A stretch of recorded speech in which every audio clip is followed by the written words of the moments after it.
Hello everyone and welcome to the Kutniti's YouTube channel. I am Niranjan Marjani. Today we are going to talk about China. The sixth plenum of the 19th Central Committee was held in November, in which a resolution was passed. It was only third such resolution in the history of the Chinese Communist Party, which secured a third term for President Xi Jinping. At the same time, China has also been trying to portray itself as a democracy. What do these developments mean for China and for the world? To discuss that, we have with us Dr. Jagannath Panda, who is a research fellow and coordinator of the East Asia Center at Manohar Parrikar Institute for Defense Studies and Analysis. He is also the series editor for the Routledge series on Think Asia. Dr. Jagannath Panda, welcome to the Kutniti and thank you so much for talking to us at such a short notice. Thank you, Mr. Marjani. It's a pleasure to talk to Kutniti, but I'm glad that we found time in such a short notice. I'll be happy to speak to your audience and whatever I could share my opinion. That will be great. But I would also suggest your audience that if they want to know more about my views, whatever is not clear in this interview, they can read my write-ups in MPID's website. Sure. And it's a pleasure to have you on our show and to talk to us. Thank you. So, to start with, if you could tell us about this sixth plenum of the 19th Central Committee and why was it important, and also the importance of this resolution. Okay, I think if we see the conventions of the Chinese Communist Party, every plenum, every summit has its own craze, has its own significance in Chinese politics. And the sixth plenum is particularly significant because this plenum set a kind of a backgrounder for Xi Jinping's preparation for the next 4 to 5 years, planning as a leader and also to bring the new set of generation of leaders in Chinese politics. As you mentioned, the sixth plenum, why it is important? I think it is important for two specific reasons. One, sixth plenum is happening at a time when the world is actually overgoing, the pandemic, which has been one of those long pandemic. And in that context, China would like to reshape some of its international approach, foreign policy, and therefore to have a more political consensus, political united front domestically was very important. So in that context, sixth plenum has provided a base for the Communist Party leaders, for the Chinese government, to prepare China for the next few years. The second reason is that we know that in Chinese politics, they have a dual structure of the government.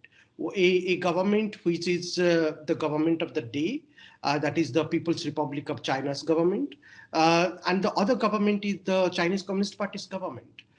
And these are run parallelly. So in context of the Chinese Communist Party's government, the sixth plenum is important because it prepares a kind of a introductory note for the next few years, how the party is going to function and who are the political leaders are going to come up and how is it really going to shape China's agenda domestically and internationally.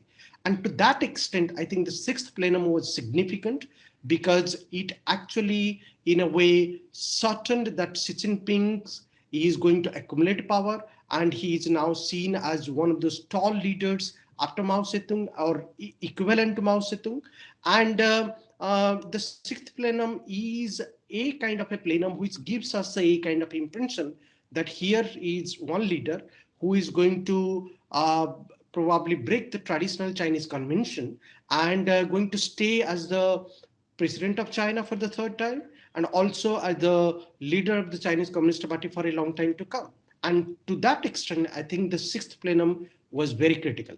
In terms of the draft resolution, I think if we read the draft resolution carefully, there are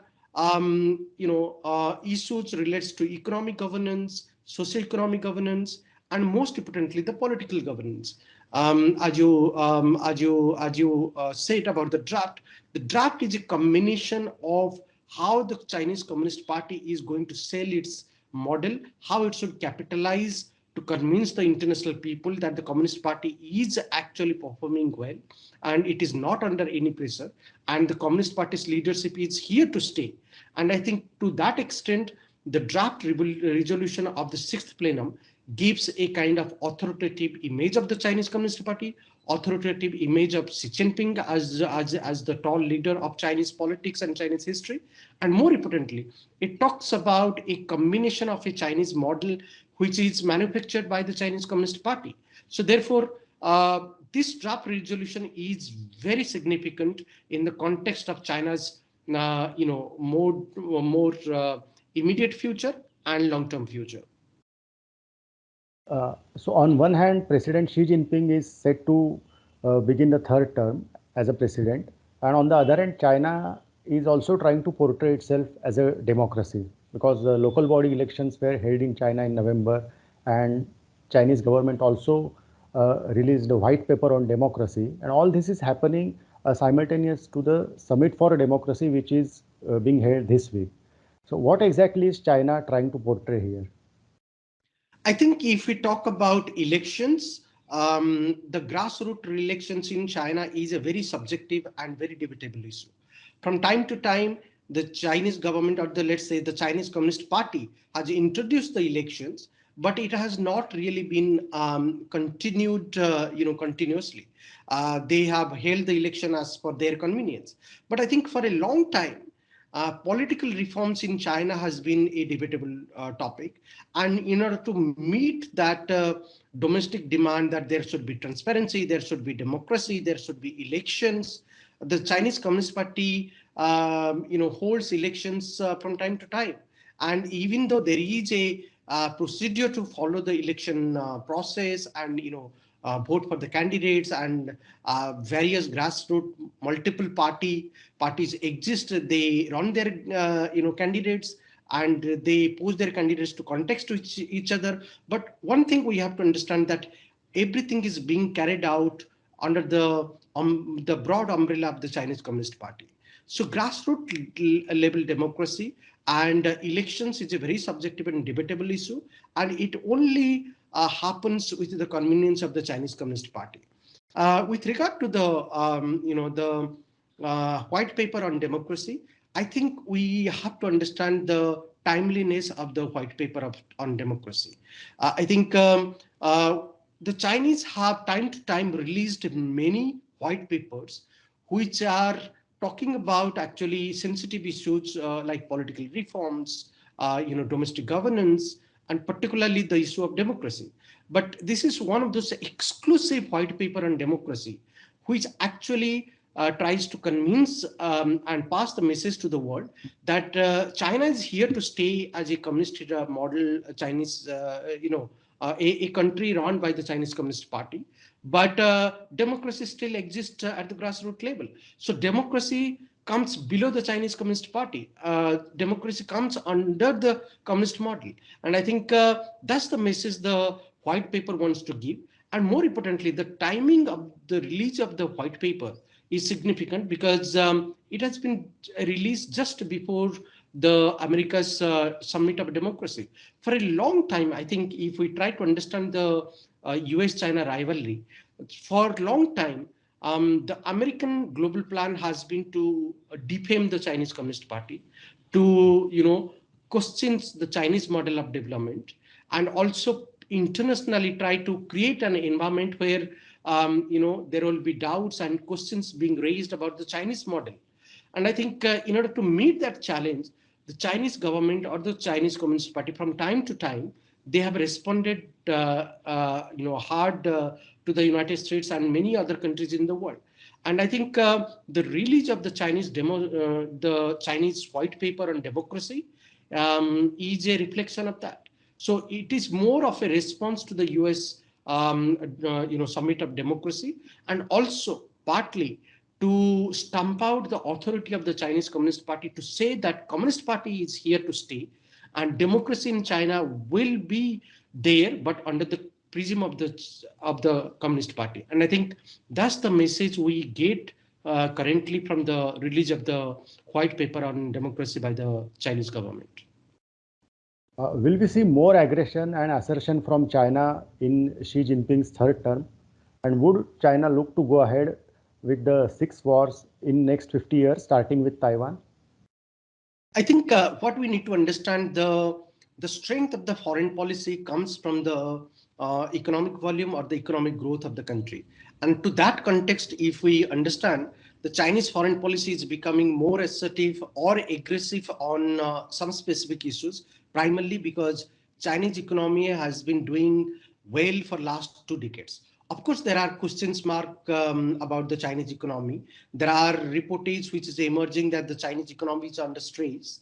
But I think if we see the overall pattern of the Chinese economic growth, it's still not really unstable in comparison to many other countries' economy. So to that extent, I think the Chinese foreign policy draw its strength from the Chinese economy.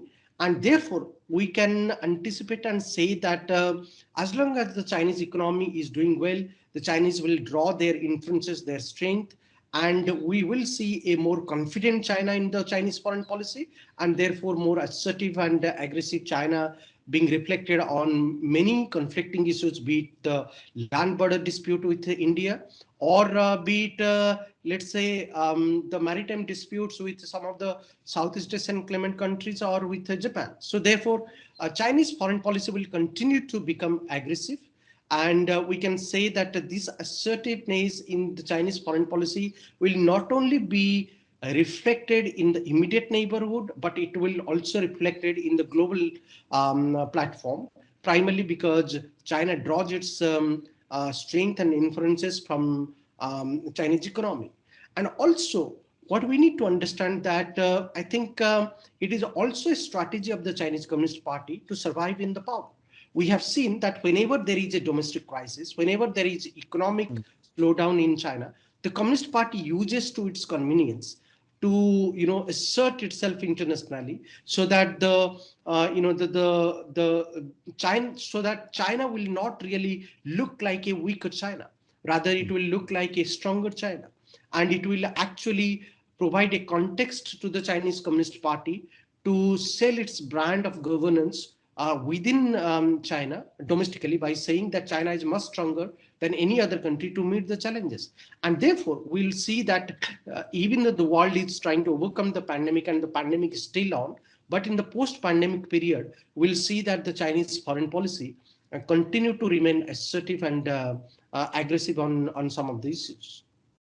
So are you saying Chinese economy can actually sustain its assertion and also the Belt and Road Initiative, the expansion through Belt and Road Initiative, despite some reports about economic crisis or factory output being negative for the past few months? It's much stronger than that? I think what we need to understand is that Chinese economy has slowed down since 2012 onwards.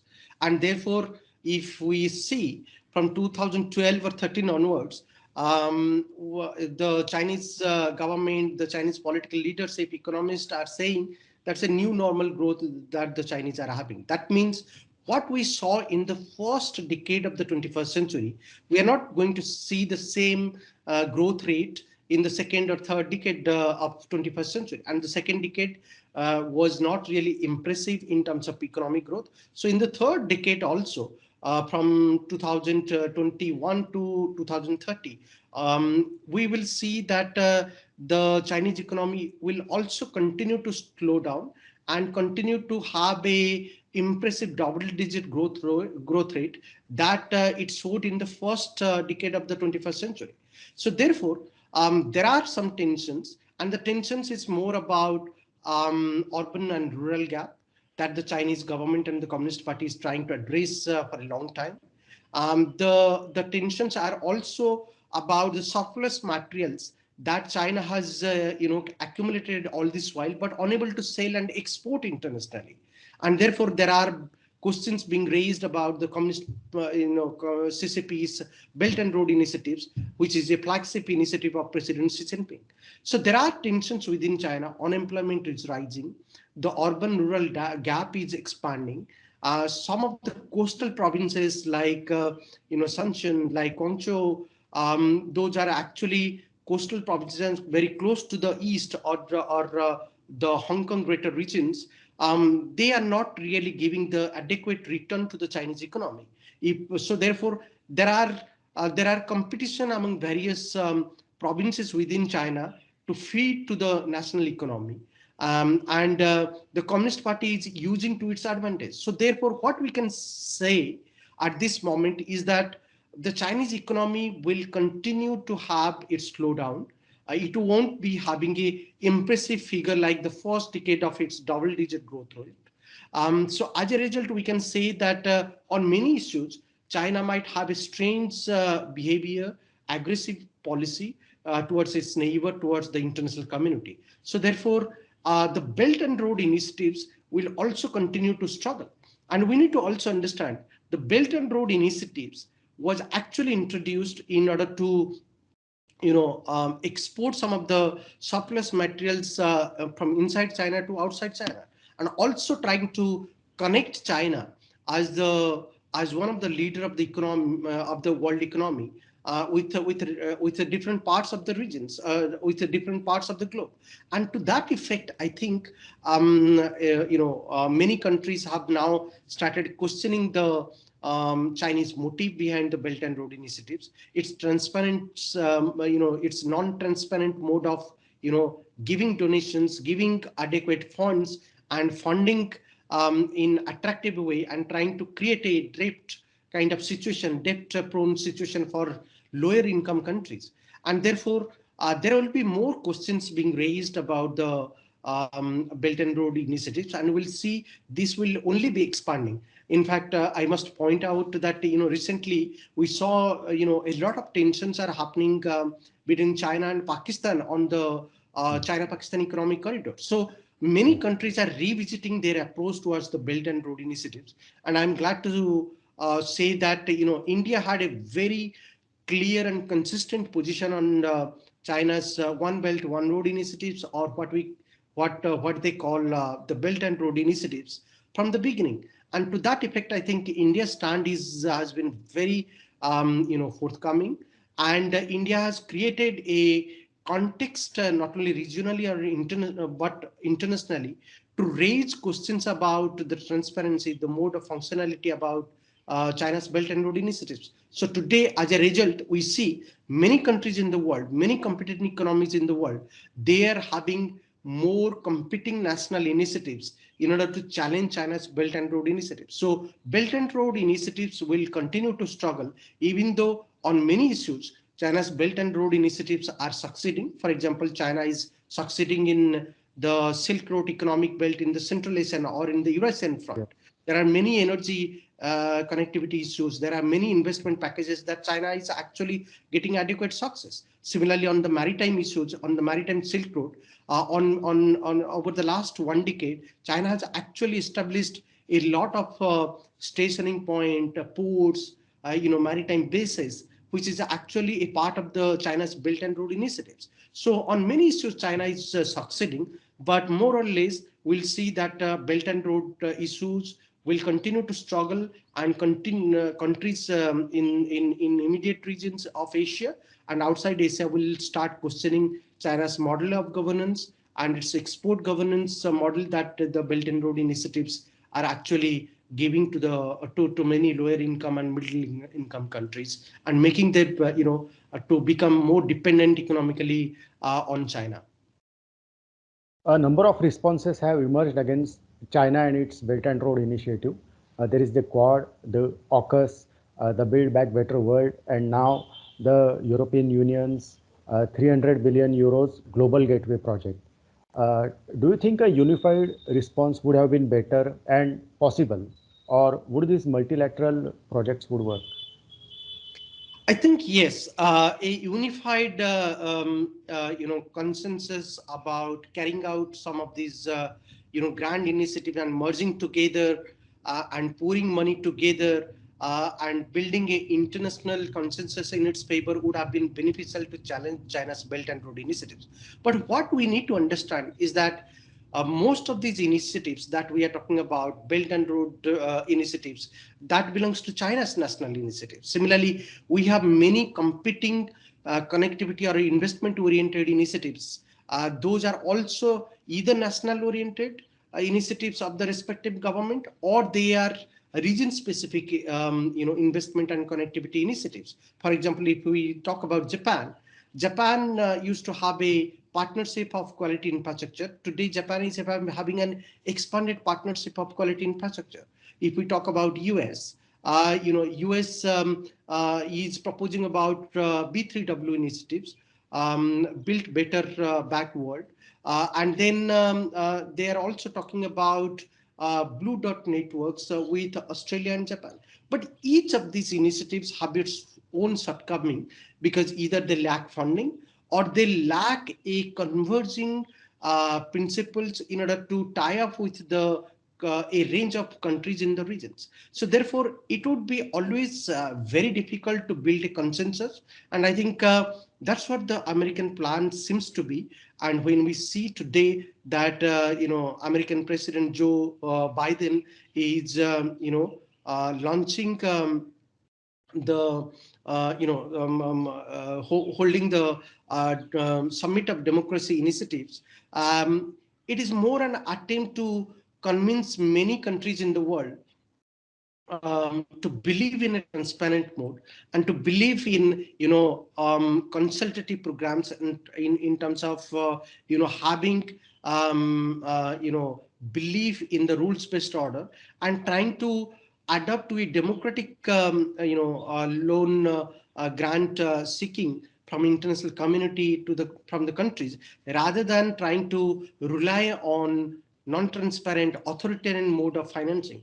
And I think yes, the time has come when there has to be a consultative mechanism. There has to be a more broad-based consensus in the Indo-Pacific. But this might never be possible exactly, because every country have their own national initiatives, and their foreign policy is also based on competing variables. So it would be very difficult to merge all the national initiatives and to create a grand base to challenge Belt and Road initiatives. But I think what we are for the first time seeing, that the Belt and Road initiative of China being challenged at different levels sporadically, and separately by different countries. And I think that is also equally necessary, because that will definitely limit the Chinese government's outreach, Chinese government's influence operations. And therefore, I think Indo-Pacific as a construct, Indo-Pacific as a regions, as a geospatial regions,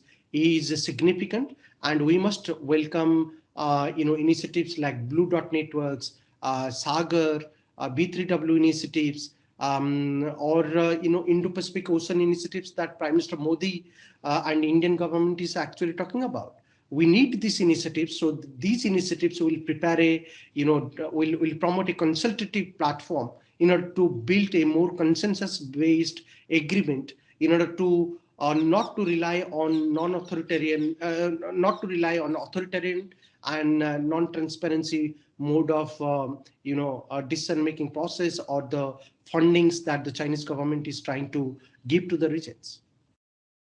Coming to the India-China relations, the 14th round of talks is expected to be held later this month, and hot spring still remains an unresolved area. Do you see any possibility of de-escalation in near future, or would China continue with its aggressive stand? And what are India's options here? I think the situation might calm down, but a complete de-escalation might not really be possible.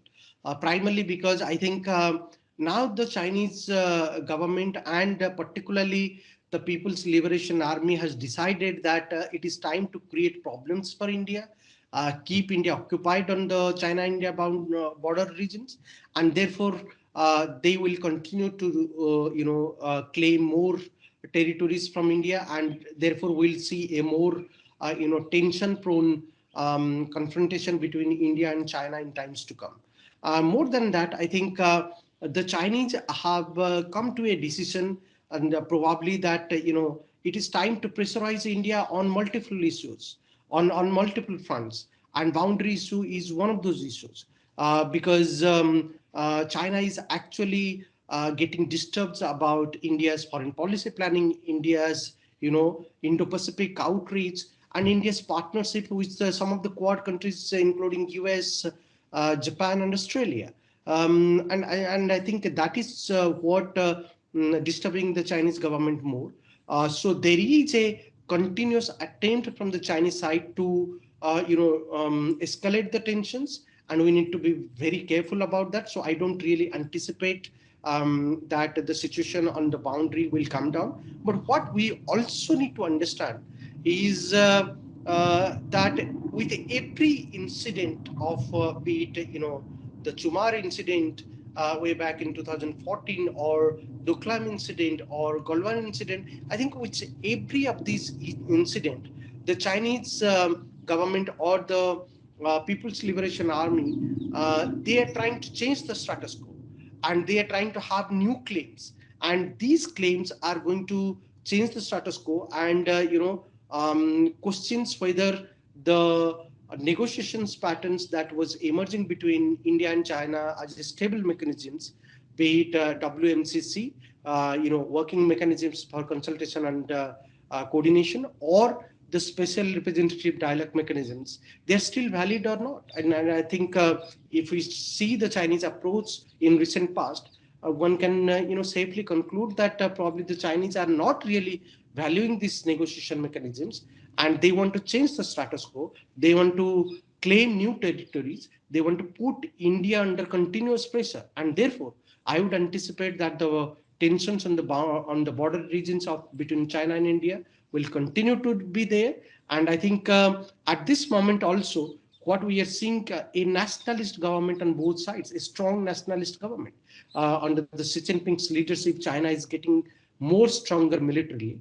And also in India, under the leadership of Prime Minister Modi, Indian government is very strong to pose a challenge to China. And I think the competing nationalism, the geopolitical context in Indo-Pacific is making the issue more complicated, and therefore I would not really draw an optimistic outline when it comes to China and a boundary dispute.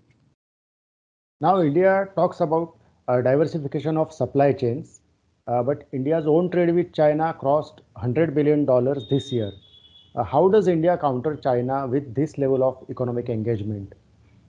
Countering China would not really be effectively possible, even though we might counter China on some specific issues. So I think the idea here is to counter or pressurize some of the Chinese issues, or China's dominance in some of the sectors, including in the supply chain networks in Indo-Pacific. And I think this is what India is trying to do. Even though there has been boundary dispute intensifying between China and India over the last 2 to 3 years, we have seen that the trade and economic context between China and India still continuing. And this is continuing for a precise reasons, because both are populist economy, and there are defined mechanisms to cooperate with each other. And therefore, what we are seeing that people-to-people interactions and commercial interactions at the company level, at the grassroots level, still exist, and that has been one of those stable point about China-India trade and economic interactions. But what we need to understand is that probably India is trying to de-link as much as possible from the Chinese supply chain, and trying to have a more consultative and cooperative networks with other countries, like with Japan, with Southeast Asian countries, with Australia, with US, and many Indo-Pacific countries. And also, what we are interestingly seeing, the same thing the other economies, stronger economy in the regions are doing. For example, the Japanese government is trying to have more non-China focused business environment in the ASEAN regions in India. Similarly, Australia's confrontations and Australia's tense relationship with China is a factor. Australia is looking to diversify its business companies and business investments to the ASEAN regions, to India, and to Southeast Asian regions. So therefore, we can say that I think many countries in the world are trying to have a alternative to engage with new countries, new regions in the country, in Indo-Pacific, and they want to see an alternative avenue of cooperation outside China dominated supply chain. So to that extent, I think India is a critical factor.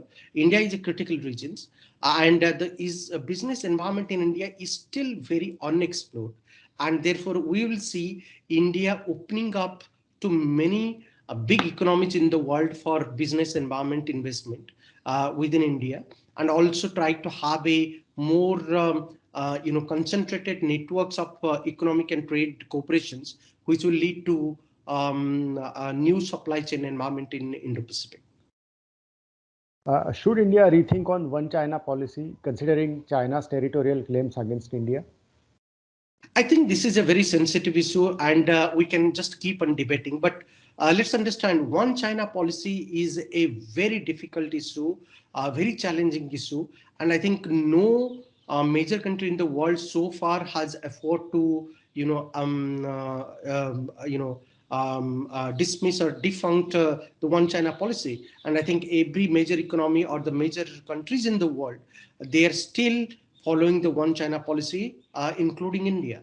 So therefore, it would be difficult, given that the kind of economy China is, the kind of power relations, the connections China is having today globally and regionally. It will be absolutely very difficult. But what we need to, from India's point of view, we need to see that in what circumstances probably India could revisit on its stance on its One China policy. And I think if the China-India boundary dispute intensify and China continue to launch an attack on India, then India can revisit the One China policy. And more importantly, we need to also see how China is behaving and approaching on the issue of Taiwan. If the PLA is trying to occupy Taiwan forcefully, and if the international environment is really getting tense because of the China's military activities, then there are sensitive situations might emerge, and India might have to rethink about its One China policy.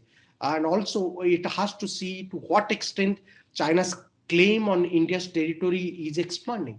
And I think there is a context emerging, and I think India needs to make it clear to China that it has to revisit its claim on Indian territory, including not only in the western Ladakh, but also in the eastern sector, including on its claim on Tawang and Arunachal Pradesh. I think the Chinese government over the last 2 to 3 decades slowly capitalizing and trying to make their claim more public on Tawang and Arunachal Pradesh. So therefore, some of these issues India needs to review and see whether we can pressurize China and to what extent we can pressurize China, and whether there is a time to revisit the One China policy. As long as China respects, and I think we need to remember that what late India's foreign minister, Ms. Sushma Swaraj, had once said that if China wants India should adhere to the One China policy, then it should also respect One India policy, India's sovereignty on certain issues. And I think that would be the fundamental baseline to talk to the Chinese and warn them that India can revisit its stand on One China policy. If China does not really give up its claim on some of the territories, that some of the sovereign territories that India is having. So therefore, we need to see a context, we need to see a condition whether India can revisit the One China policy, but a lot will depend on China's behavior, China's military action plan, and how China is approaching to many other regions, many other countries, many other sensitive issues in the regions, including the Taiwan issues, and particularly how the PLA and the Chinese government is approaching towards India and its relationship with India. Well, Dr. Jagannath Panda, thank you for taking time from your busy schedule and for speaking to the Kutniti.